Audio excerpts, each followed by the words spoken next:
Assalaamu alaikum. Maqaa garee shahaadaatiin yuutuubiin hedduun banamanii jiru. Yuutuubiin garee shahaadaa inni dhugaan youtube.com/@isamuraa.org jechuun nu argachuu dandeessu. أهلا وسهلا أيوة. السلام عليكم ورحمة الله وبركاته. وعليكم جرت السلام ورقة. ورحمة الله وبركاته. جرت لي والكان أنا قاعد يسمع والكان يتوب سمعتني. نفتني أكان ساعتين كنا لين جرا درسو بقى أنا قاعد نفتر. mata dureen keenya mariin guyyaa irraa Phaawulos immoo Nabi Muhammaditu kallattiin ergaa waaqarraa dhufe yookaan immoo ergaa qajeelaa macaafa qulqulluu wajjin keessaanuu barnoota Kiristoosii wajjin yookaan immoo kakuma fa'aa wajjin illee haa ta'uti ergaa dhugaa ka waaqarraa dhufe ka barsiise Phaawulos immoo Muhammadii ka jedhu irraa kana jechuudha. Kanaaf baakgiraawundii isaanii irraa jalqabna. Anamma waa'ee Phaawulosiin isinii dhiyeessa. Baakgiraawundii Phaawulosii macaafa qulqulluu irraa erga dhiyeessee ka'een booddee marsaa lammaffaa irratti deebinee itti deebine jechuudha. Oh, kameraan na jijjiiramu. Yeah, flip the camera. Alright. Tole, amma dursee eenyu Phaawulosii ka jedhu irraa jalqabna. Eenyu Phaawulos.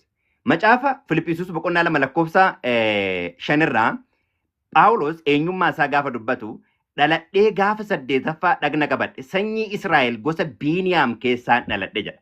Gosa isaa kan keessaa dhalate eenyuun irraa akka dhalate kiliirilee eenyummaa ofii lafa kaa'a. Abbaan koo fi haati koo Ibroota warra ta'anidha. An Ibirticha makaan qabnedha jedha. Waa'ee isaa yeroo dubbatu. Lakkoofsa 7 irratti immoo amma garuu Kiristoosiif jedhee wanta bu'aa anaaf qaba ture hundumaa akka waan gatameetti lakkaa'eera jedha.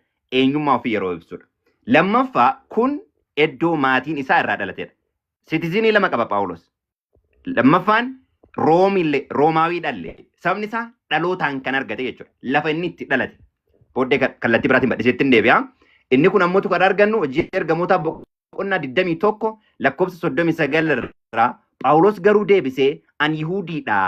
Xersees iddoo itti dhalatedha kun. Mandara biyya Qiliqiyaatti dhaladhe jedha. Lafa itti dhalate lammummaa Hibirtichaa fi akkasumas immoo Room akka ta'e argina. Hojii ergamoota boqonnaa 22 lakkoofsa 22 irraa immoo maal jedha hojii ergamoota 22 boqonnaa 22 lakkoofsa 28 irraa hangafni kumaa sun dabalee nama Roomiitti lakkaa'amuu koo an maallaqaan bitadhe jedhe. Inni garuu maal jedhe inni an ammoo itti dhaladhe jedhe. Kanaaf dhalootaan lammummaa isaan lama akka ta'e booda irratti gaafiif yaadaaf ta'an ta'e sana akkasii yaadaa qabadha. Okay. Amma immoo eega eenyummaa ofii ibsee ka'een booddee akkamitti ergaa fudhatee ka jedhudhatti xiyyeeffanne jechuudha. Ergaa gaafa fudhatu hojii ergamoota boqonnaa 9 lakkoofsa 4 irratti lafa dha'een jedha. Sagalee Saa'ol maaliif na ari'atta jedhu dhagaye. Inni immoo ati eenyu gooftaa jedhe. Sagalichis deebise ana Yesuus kan ati ari'attudha jedhe. Exactly kallattiidhaan Kiristoosii wajjin. Maaliidhaan jechuudha? Kiristoosii wajjin jedhu qaamaan bu'ee Kiristoos lafarra deemee oduu hin taane sagaleedhaan isa wajjin kan dubbate isadha jechuudha. Isarraa fudhate. Kanaaf gaafa ergaa ofii dubbatu hojii ergamoota boqonnaa 22 lakkoofsa 6 irratti isa Luqaas boqonnaa 9 irratti dubbate irra deebi'ee naareet yeroo inni godheetiin jedhu karaa irra adeemaa Damaasqoo yemmuun an dhiyaadhe waaritti dingata ifni humna qabeessi naannoo kootti balaqqeessa jedha. Kanaaf exactly akkamitti akka ergaa sana fudhate yeroo dubbatu argina. Kanaaf eenyurraa ergame jennee gaafa dubbannu immoo Galaatiyaa boqonnaa 1 lakkoofsa 15-16 irratti Waaqayyo garaa haadha kootii jalqabee na fo'achuutti ayyaana isaatiin na waamutti gammadeera. Yeroo ofii jaallatetti warra saba isaa hin ta'in gidduutti isuma wangeela godhee akka lallabuuf jedha. Eenyuun Yesuusiin ilma Waaqayyo ilma isaa kana yemmuu anatti erge an duraan dursee mareedhaaf gara nama foon uffateetti hin dhanne jedha. Lakkoofsa 17 irratti gara warra na dura ergamoota turanittis ol hin baane jedha. Exactly kan itti dubbate eenyutti dubbate jechuudha. Exactly kan itti dubbate Kiristoos Waaqayyo abbaan karaa ilma isaa kana yeroo natti mul'isuu jaallate waan jedheef. Kanaaf eenyutu isa erge gaaf jedhu abbaa isa erge clearly jalqaba jala muree dubbata. Ani jedha Phaawulos fedha Waaqayyootiin ergamaa Kiristoos Yesuus kanan ta'e warra Kiristoos Yesuusitti amananii Waaqayyoof qulqullaa'aniif mandara Efesoon. Kanaaf Waaqayyo abbaa keenya gooftaan keenya Yesuus Kiristoosis ayyaana nagaa isiniif haa kennu jedhee qaba. Exactly eenyutu isa erge ergamaa eenyuti aangoo eenyutiin lallabaara ka jedhu clearly bifa ifa godheen kaa'ee jalqaba jechuudha. Maatiyoos boqonnaa 11 lakkoofsa 13 irratti raajonni hundinuu seerri amma bara Yohaannis cuuphaatti turan jedha. Kiristoos raajotaa fi seerallee maal godhe?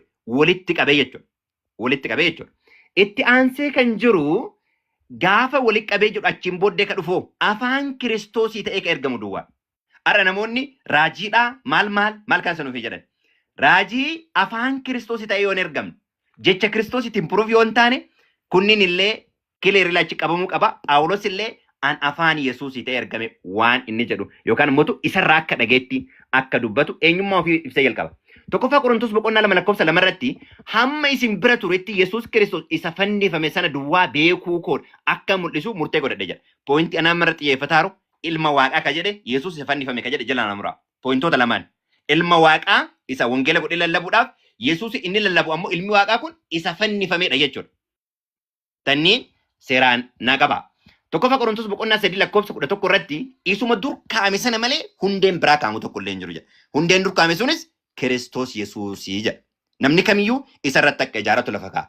Hundeen kun Isaayyaas boqonnaa 28 lakkoofsa 16 irratti isa dhagaa quramee ilaalame. Isa hundeedhaaf ta'u isa golee qajeelchu. Namni isatti amanu hin yeellisifamu irraafamu jedha. Ka isatti amanu jechuudha. Isa kakuu moofaa keessatti hundeema jalqaba dhaabame sana jechuudha. Kanaaf Maatiyoos boqonnaa 16 irratti waldaa koo asirratti ijaaradhaa jedhe. Yeroo dubbatu Kiristoos. Ati eenyu jennaan Phexros ati qulqulluu ilmu waaqa jiraataati jennaan waldaa koo asirrattan ijaaradha jedhe. Kanaaf Phaawulos illee hundee kanaan ala hundeen bira dhaabamu hin jiru jedhe. Namni bira hundee kanaan ala ka biraa akka dubbatu yoo jiraate malaayikaallee taanaan eenyullee taanaan kan abaarame haa ta'u jedha. Sanni booddee guddisaa waan itti dhufnu ta'a. Efesoon boqonnaa 2 lakkoofsa 20 irratti isin hundee ergamootaa fi raajotaa irratti maal taataniittan ijaaramtaniittan. Kiristoos Yesuus immoo dhagaa golee qajeelchuudha jedhe. Kanaaf perfectly foundationii dhugaa isaa gamanaa gamasiin Kiristoosiin irraa akka dhagayetti akka inni ta'e kileer godhee lafa kaa'a. Kanaaf barnoota inni barsiisu fakkeenyaaf tokkummaa Waaqayyoo. Tokkoffaa Xiimotewos boqonnaa 2 lakkoofsa irratti Waaqayyo tokkocha inni gidduu dhaabatee namaaf Waaqayyo walitti fidu tokkocha jedhee dubbate jechuudha. Tokkoffaa Qorontos boqonnaa 8 jaarratti immoo nuuf garuu Waaqayyo tokkochatu jira. Innis abbaa namaaf waaqa jidduu dhaabatee ka jiru ammoo yookaan ammoo karaa isaa ka uumame Kiristoos Yesuus akka ta'e lafa kaa'a. Kun kakuu moofaa keessatti keessa deebii boqonnaa 6 lakkoofsa 4 irratti kan jiru waa'ee tokkochummaa waaqaa dubbata. Amantii fi qajeellummaa. Amantii fi qajeellummaa irratti Roomii boqonnaa 4 lakkoofsa 3 irratti caaffanni qulqullaa'aan waa'ee maal jedhare Abrahaamin amane qajeellummatti lakkaa'ameef jedha. Barnoonni Phaawulos barsiise kun barnoota kakuu moofaati. Galaatiyaa boqonnaa 3:11 irratti illee namni amantiidhaan akka fayyu. Isa kana uumaa boqonnaa hin argaartu yoo ta'e uumaa boqonnaa 15 lakkoofsa uumaa boqonnaa 15 lakkoofsa 6 irratti Abrahaamin amane qajeellummaatti lakkaa'ameef jedha. Eeruun biraa ammoo Ambaaqoon boqonnaa 2 lakkoofsa 4 irratti kunoo namni afuufamu nama yaada qajeelaa miti. Namni qajeelaan garuu amantii isaatiin jiraata jedha. Namni qajeelaan amantii isaatiin jiraata. Kanaaf qajeelummaan amantiin kan jedhu barnootuma hundee dur dhaabate akka inni kiliirlii barsiise asitti argina. Inni biraa ammoo abboomota Waaqayyooti. Roomee boqonnaa 13 lakkoofsa 10 irratti namni nama erga jaallate waan hamaa isa irratti hin hojjetu. Kanaaf namni jaallachuun seera Waaqayyoo maal gochuudha? Raawwachuudha jedha. Inni kun ammoo kakuu moofaa keessatti Roomee boqonnaa 13 irratti illee kanuma dubbata. Ba'uu boqonnaa 20 lakkoofsa 1 hamma 17 irratti ka dubbate jaalala abboomii Waaqayyoo kiliirlii akkamitti akka inni barsiise ilaalla jechuudha Phaawulos. Raajii kakuu moofaa keessatti dubbate. Tokkoffaa Qorontos boqonnaa 15 lakkoofsa 3 irratti waa'ee Kiristoos cubbuu keenyaaf du'eera jedhee waa'ee cubbuu keenyaaf du'uu isaa dubbate. Isa kana immoo Isaayyaas boqonnaa 53 lakkoofsa 5 irratti Faarsaa boqonnaa 16 lakkoofsa 10 irratti isa jiru dubbii dubbate jechuudha. Asumaan kan nuti dubbataarru waa'ee Phaawulos isa Kiristoosii wajjin duuka buutota turan wajjin waliin ture ragaa qabatamaa kan akka Phexrosii wajjin kan wal arge ragaa qabatamaa duuka buutota wajjin nama jiraatedha kan nuti dubbataarru. Nama waggaa meeqa booddee waa'ee kanaayyuu hin beekne Nabii Muhammadii fi nama exactly ragaa qabatamaa qabu Phaawulosii wal bira qabaarraa kanneen illee akkasin naa qabadhaa. Inni biraa universal sinfulness yookaan cubbuu hunda galeessa. Cubbuu hunda galeessa kan jedhu irratti Roomee boqonnaa 3:23 irratti hunduu yakkaniiru ulfinni Waaqayyoo isaanitti maal ta'eera jedha. Hir'ateera jedha. Tokkoffaa Mootota boqonnaa 8:46 irratti mootu namni hin yakkine tokkollee waan hin jirreefi jedha. Argitanii namni hin yakkine tokkollee waan hin jirreef. Kanaaf yakka lallaba boqonnaa 7 lakkoofsa 20 irratti haa ta'uyyuu malee namni qajeelaan yeroo hundumaa wanta gaarii hojjeta. Cubbuu kan hin hojjenne lafarra hin jiru jedha. Kanaaf Phaawulos hundeedhuma kakuu moofaa keessatti jiru exactly barsiisa jechuudha. Faallaa kana akka jiru booddeen dhiyeessa. Faarsa boqonnaa 14 lakkoofsa 3 irratti illee yaada jiru. Waadaa Abrahaamiif galame. Waadaa Abrahaamiif galame irratti Galaatiyaa boqonnaa 3:8 irratti wangeelatu lallabameef jedha Abrahaamiif. Wangeela jechuun ammoo ilma Waaqayyooti. Wangeelatu lallabameef Galaatiyaa boqonnaa 3:8 irratti. Inni kun ammoo uumaa boqonnaa 12:3 irratti isatti maaltu lallabame jechuudha. Karaa wangeelatu itti lallabame Abrahaamiif. Kanaaf uumama irratti kan inni uumama boqonnaa 22 lakkoofsa 14 irratti gaafa hoolaa isa duuba jiruun arge Yahiwee Yeri'ee jedhe. Waaqayyoon arga jedhe. Kanaaf wangeela Yohaannis boqonnaa 8 lakkoofsa 56 irratti akkuma beektanii eessatti isa argite jennaan Abrahaam utuu hin dhalatin durayyuu an tureera jedhe. Kanaaf wangeelatu lallabame Abrahaamitti. Obboloonni keenya waan biraa jedhu san booda itti dhufee dhiyeessa. Inni biraa gatii seeraati. Galaatiyaa boqonnaa 3:24 nuyi amantiidhaan qajeelota taane. Lakkaa'amuun seerri adabduu keenya ta'e akka inni dhufeetiin jedhe. Kanaaf amantiidhaan qajeelota akka taanu.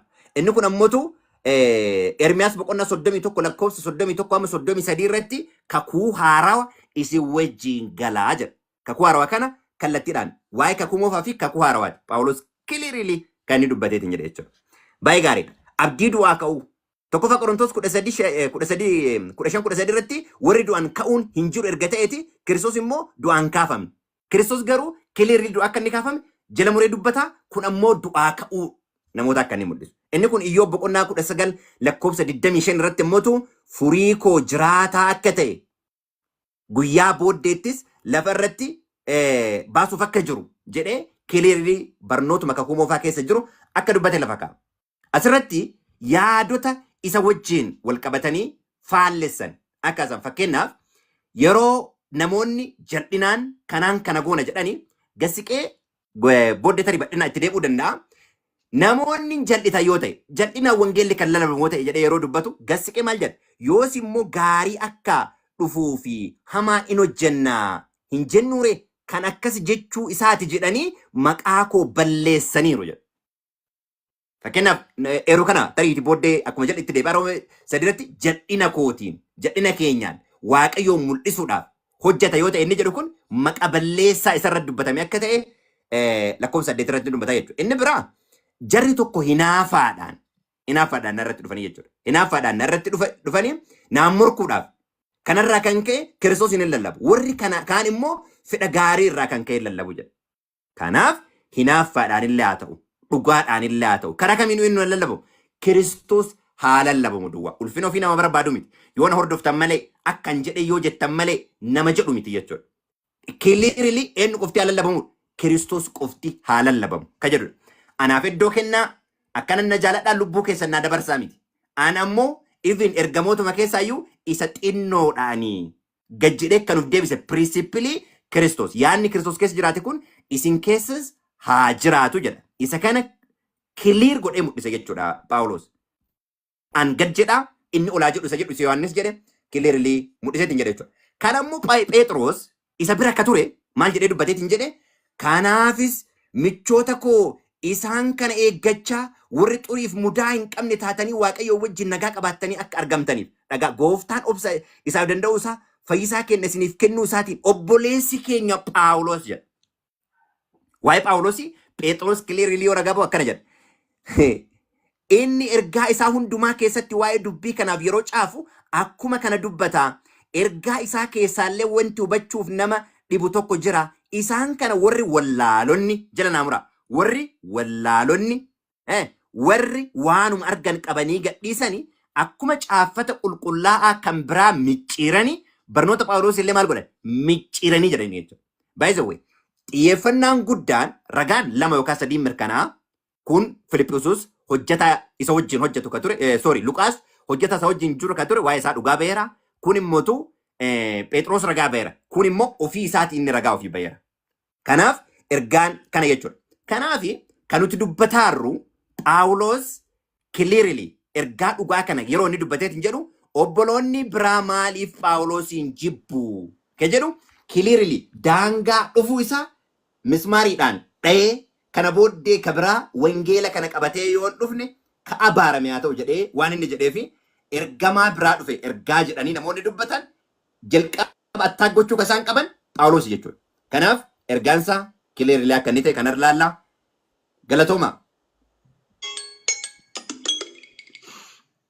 Okay, daqiiqaan 15 jalqabaa dhumatee jira. Kan Tibeessoo amma daqiiqaa 15 kan soda wal kaase.